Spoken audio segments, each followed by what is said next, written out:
Scorpio Ophiuchus, welcome to your weekly Sidereal Astrology forecast. This is for July 4th through the 17th of 2016. I'm Athen, and this is for Sidereal Astrology. If you are new to the channel, be sure to check out the link down below because the signs are different. All right, so let's go and have a look here, starting first with your traditional ruler, Mars, who is still transiting that 12th house of yours.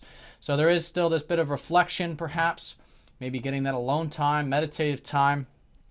Some of you are learning a lot probably about yourself on that deep spiritual level and maybe even psychological level as well. So although your ruler is direct, he has been retrograde the past few months. He is moving forward, but here it's in the behind the scenes area, the area of spirituality, of getting that rest and relaxation or whatever it is that helps you find more peace and tranquility in your life.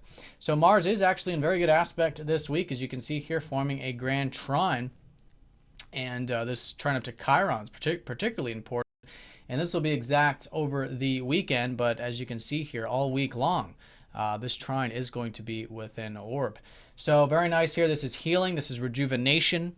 For those of you Ophiuchuses out there, you guys could be feeling perhaps quite motivated. Since Chiron is your modern day ruler, trining up to Mars, maybe a bit confident, direct, and assertive, which could be very supportive. But for both of you, definitely that healing energy and perhaps rejuvenation as well. Now Mars on the other side of that grand trine is going to be over the weekend trining up to the Sun.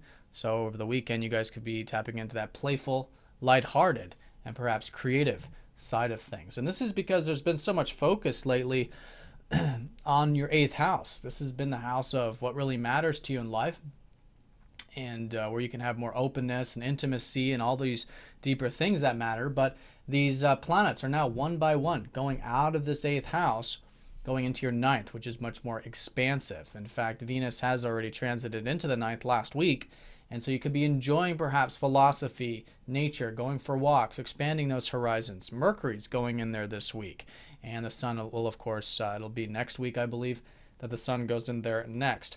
But still great to see that intimacy, that openness, and I think you can find that very supportive, particularly over the weekend, and that could lead to a bit of that lightheartedness.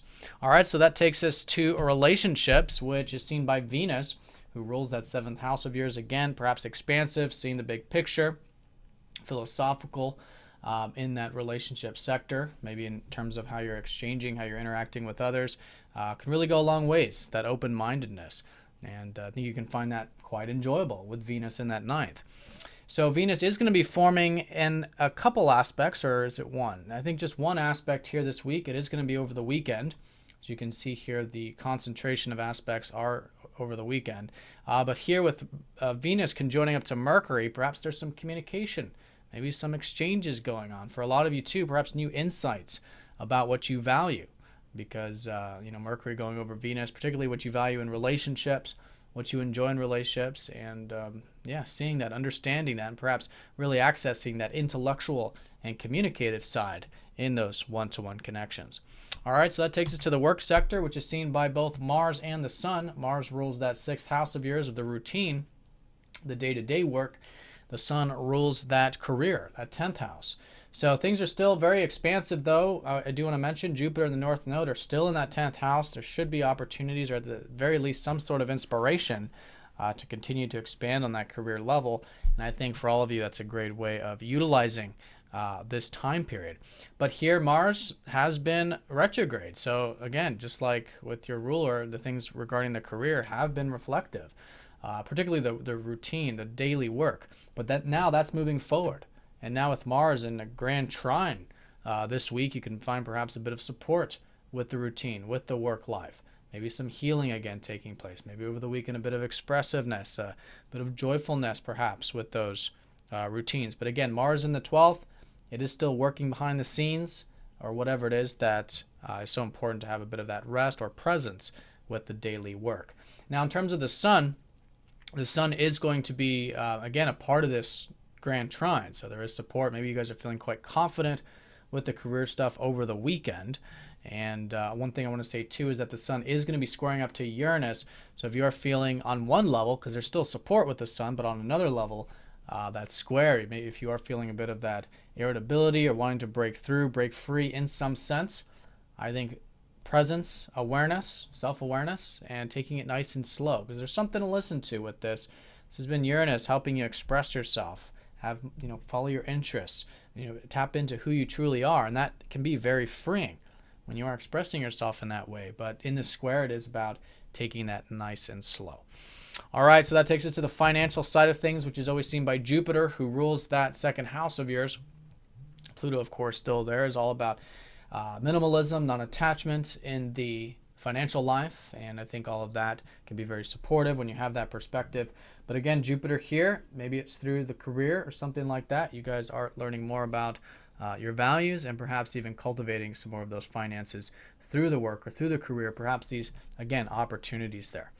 All right, so those are the key areas. In terms of an overview, we've pretty much covered except Mercury. Actually, Mercury is going to be squaring up to that Uranus here on Monday, trining up to Chiron. So again, you Ophiuchuses might feel quite communicative this early part of the week, maybe quite intellectual. Could be a great time for reading and writing. But for both of you there, this Mercury energy does rule this 8th house of yours, about intimacy. And so if there's something there that is about taking it nice and slow, again, we might feel like breaking through, breaking free with that square up to Uranus. Maybe some of it might have to do with friends or groups. Mercury also rules your 11th, but whatever it is, having this presence here on Monday. And if you are feeling like breaking free, taking that one step at a time. And then as a result, you could be feeling quite rejuvenated in that area.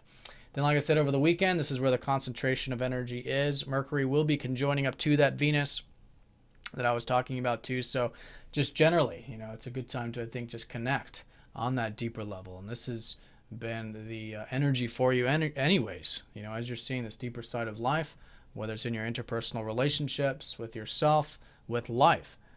It's a great source of energy, prana, and life force. All right, so Scorpio Ophiuchus, hope you guys have an excellent week. Thank you for watching, and I'll see you all next week.